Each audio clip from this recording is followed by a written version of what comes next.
Esse vídeo tem o objetivo de ser claro e explicativo, com uma linguagem acessível, para ser entendido de maneira prática e espiritual pela Igreja. Aula explicativa sobre 1 Coríntios capítulo 11 do verso 1 ao 16. O papel da mulher na Igreja e o uso do véu. Olá, minhas irmãs e irmãos. Que a paz de Deus e de nosso Senhor Jesus Cristo esteja com todos vocês. Hoje, vamos refletir sobre um tema importante que está no livro de 1 Coríntios, capítulo 11, versículos 1 a 16, que fala sobre a ordem divina e o papel das mulheres na Igreja.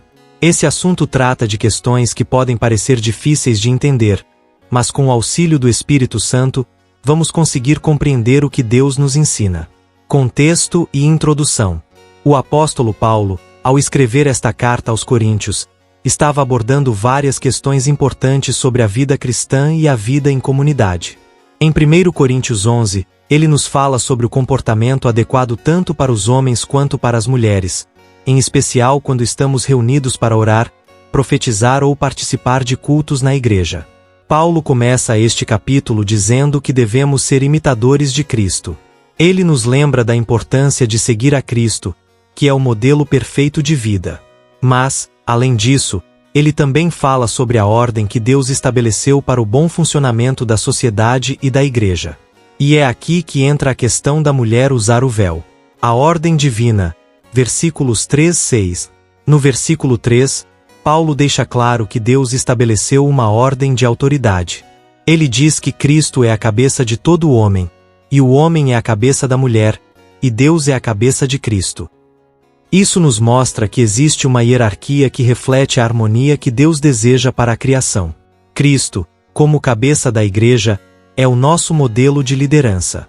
O homem, por sua vez, tem uma autoridade sobre a mulher dentro da estrutura familiar e na igreja. Mas isso não significa que a mulher seja inferior, mas sim que a ordem de Deus é essa para o bom funcionamento da sua obra. Paulo também fala sobre o uso do véu. Ele diz que, ao orar ou profetizar, a mulher deve cobrir sua cabeça. Naquela época, o véu era um símbolo de respeito e submissão à autoridade espiritual, e também de honra diante de Deus. Para o homem, a cabeça não deve ser coberta, pois ele é a imagem e glória de Deus, enquanto a mulher é a glória do homem. Por que a mulher deve usar o véu? Versículos 7 e 10. No versículo 7, Paulo diz que o homem não deve cobrir a cabeça, pois é a imagem e glória de Deus, mas a mulher é a glória do homem. Isso nos ensina que o homem e a mulher têm papéis diferentes, mas complementares. A mulher foi criada para ser a ajudadora, a companheira do homem, e isso reflete a perfeição da criação de Deus. A questão do véu é uma maneira de expressar essa submissão de forma visível. Quando a mulher usa o véu, ela está dizendo: eu reconheço a autoridade de Deus e a ordem estabelecida por Ele. E isso traz honra para ela mesma e para a sua relação com Deus. Paulo também menciona que a mulher deve cobrir a cabeça por causa dos anjos. Isso significa que o ato de se cobrir é um testemunho espiritual que reflete a ordem divina, que os anjos, que estão na presença de Deus, reconhecem. A mulher e o papel dela na igreja. Versículos 11 ao 12. Mas, atenção, Paulo não quer que as mulheres sejam tratadas como inferiores. Ele enfatiza que nem o homem é sem a mulher, nem a mulher sem o homem, no Senhor. Ambos são igualmente importantes e necessários no plano de Deus. A mulher tem um papel fundamental na igreja e na sociedade, e isso é confirmado pelo versículo 12, que diz que a mulher veio do homem, mas também o homem nasce da mulher. Tudo vem de Deus, e Ele nos fez para trabalharmos juntos, em harmonia.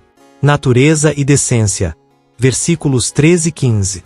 Nos versículos seguintes, Paulo pede que cada um julgue por si mesmo o que é decente. Ele nos orienta a considerar a natureza. Para o homem, é desonroso ter cabelo comprido, mas, para a mulher, o cabelo é uma honra, porque o Senhor a fez de forma diferente, com um papel específico de beleza e glória. Se a mulher tem o cabelo crescido, isso é considerado como um véu natural, ou seja, o cabelo serve para cobrir sua cabeça de forma semelhante ao véu. Esse conceito é uma maneira simbólica de refletirmos sobre o que Deus diz a respeito da ordem no seu reino. O cabelo longo na mulher é uma expressão da glória que Deus lhe deu, como um sinal da sua feminilidade e da sua relação com Deus. Conclusão. Versículo 16. No final, Paulo nos lembra que, se alguém quiser ser contencioso sobre essa prática, ele e as igrejas de Deus não têm tal costume. Ou seja, essa não é uma questão para causar divisão, mas sim uma orientação que, se seguida com respeito, nos ajuda a manter a ordem que Deus estabeleceu. Essa prática de usar o véu não é uma questão de aparência ou de um rito vazio. É um símbolo da obediência à autoridade de Deus e do reconhecimento do papel que Ele deu a cada um de nós, tanto homens quanto mulheres, na igreja e na sociedade. Reflexão final. Queridas irmãs, o véu é mais do que um simples adereço. Ele é um símbolo de respeito a Deus, de obediência à sua palavra e de honra à autoridade espiritual. Ao usarmos o véu, estamos dizendo que reconhecemos a ordem divina e que queremos seguir o exemplo de Cristo, que, embora sendo igual a Deus, se submeteu à vontade do Pai. Que possamos viver de maneira que honre a Deus em tudo o que fazemos, e que nossos corações estejam sempre dispostos a seguir a sua vontade, independentemente das convenções do mundo. Que o Espírito Santo nos guie em cada passo e nos ajude a ser mulheres sábias, tementes a Deus, e com a consciência de que, ao seguir seus ensinamentos, estamos contribuindo para a edificação do seu reino. Queridas irmãs e irmãos, agradecemos de coração por estarem conosco em mais um momento de aprendizado da Palavra de Deus. Se tiverem dúvidas ou curiosidades sobre algum assunto bíblico, deixem nos comentários. Faremos um vídeo para esclarecer tudo o que vocês desejam saber. Se inscreva no canal e compartilhe para que todos tenham conhecimento da palavra. Até o próximo vídeo e que Deus abençoe a cada um de vocês.